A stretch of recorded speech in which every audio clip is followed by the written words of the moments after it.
जांगली अखरोट ये ज़िद्दी होते हैं। इन्हें पाने के लिए लड़ना पड़ता है। इनका हरा छिलका उतरते वक्त हाथ काले पड़ जाते हैं। ये मेल नहीं है, ये कुदरत का निशान है। वो पूछती है, क्या तुम सच में इसके लायक हो?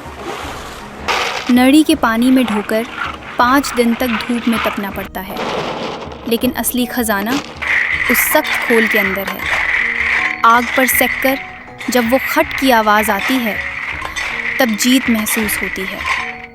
गिरी निकालो, तेल से भरी हुई, रिच। लेकिन ये अकेले काफ़ी नहीं, इस कहानी में और किरदार चाहिए। मूंगफली का कुरकुरापन और काले तिल की गहराई। हम इन्हें मशीन में नहीं डालते।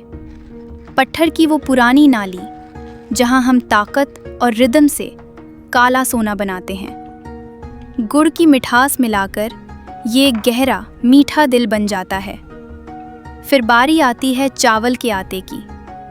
पहाड़ी पानी के साथ घुंथा हुआ, सफ़ेद, नराम, बिल्कुल रेशम जैसा।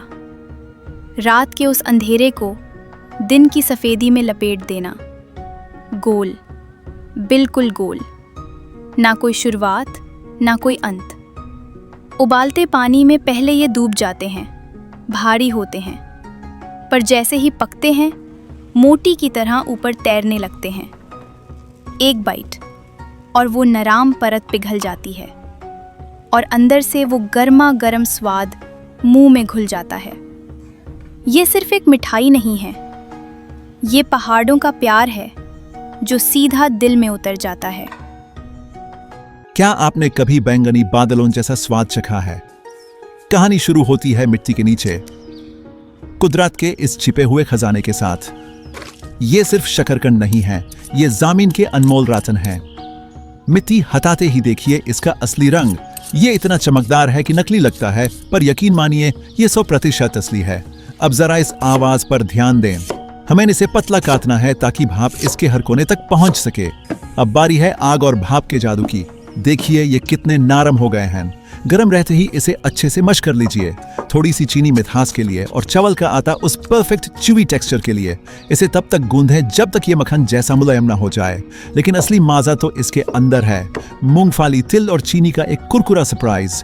इसे प्यार से गोल आकार दें। पहला तरीका, स्नोबॉल। इसे नारियल के बुरे में लपेट लें। लेकिन मेरा पसंदीदा तरीका है ये गर्म पानी का स्पा। जब ये तैर कर ऊपर आ जाएं तो समझ लीजिए ये तैयार है।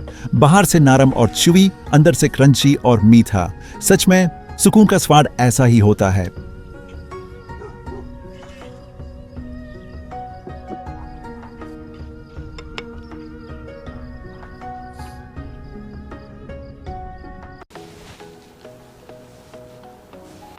ये हैं फायर थॉर्न बेरीज।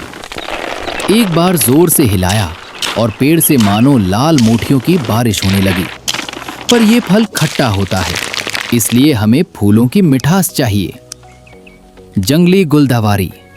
हम पहाड़ की धूल को ढोते हैं, फिर इन्हें चिपचिपे चावल और मिल्लट के बीच दबा देते हैं, थोड़ी चीनी स्वाद जगाने के लिए। फिर हम इंतजार करते हैं। पैटर्न में लिपटा हुआ लकड़ी की आग पर 40 मिनट तक पकता हुआ। इसमें से पकाव की खुशबू आने लगती है, पर अभी इसे खा नहीं सकते। अभी मेहनत बाकी है। कूटना, मोड़ना, प्रहार करना। हम इन्हें चांद जैसा आकार देते हैं और आटे से ढक देते हैं। फिर आखिरी स्पर्श, कोयले की आग पर सेकना। बाहर की परत सुनहरी और कुरकुरी होनी चाहिए, जबकि अंदर सब कुछ पिघला हुआ रहे। फूलों की चाय बनती है, चसनी गिरती है और हम इसे तोड़ते हैं और ये हमें वापस ले आता है। ज्यादातर लोग इसे देखकर भी अनदेखा कर देंगे। दिखने में ये बस मिट्टी में दबी एक सूखी लकड़ी लगती है, लेकिन ये है डेविल्स डंक। कुदरत अपने सबसे नायाब खजाने छुपा कर रखती है। ये जंगली कोनजैक है और इसे खोदना तो बस शुरुआत है। इस जड़ को हल्के में मत लेना, ये कच्चा हो तो ये जहरीला होता है। इसके रेशे जीभ को काट सकते हैं, इसे पूरी तरह बदलना पड़ता है। देखिए इसकी सख्त खाल उतारकर हम वो बर्फ जैसा सफेद गूदा निकालते हैं। फिर शुरू होती है मेहनत। इसे घिसकर एक गाढ़ा पेस्ट बनाया जाता है। असली जादू अब शुरू होगा। जब हम इसमें राख का पानी मिलाते हैं तो सब कुछ बदल जाता है।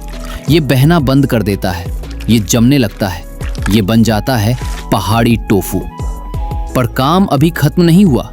इसे आग चाहिए, इसे उबाला जाता है ताकि ये सख्त और लचीला बन सके। अब इस तड़के की आवाज को सुनिए। पतले टुकड़े, खौलता हुआ तेल, लहसुन और सूखी मिर्च। ये उस तीखे रस को अपने अंदर पी लेता है। ये दिखता मांस जैसा है पर स्वाद जंगल का है। ये खरीदा हुआ नहीं, कमाया हुआ खाना है।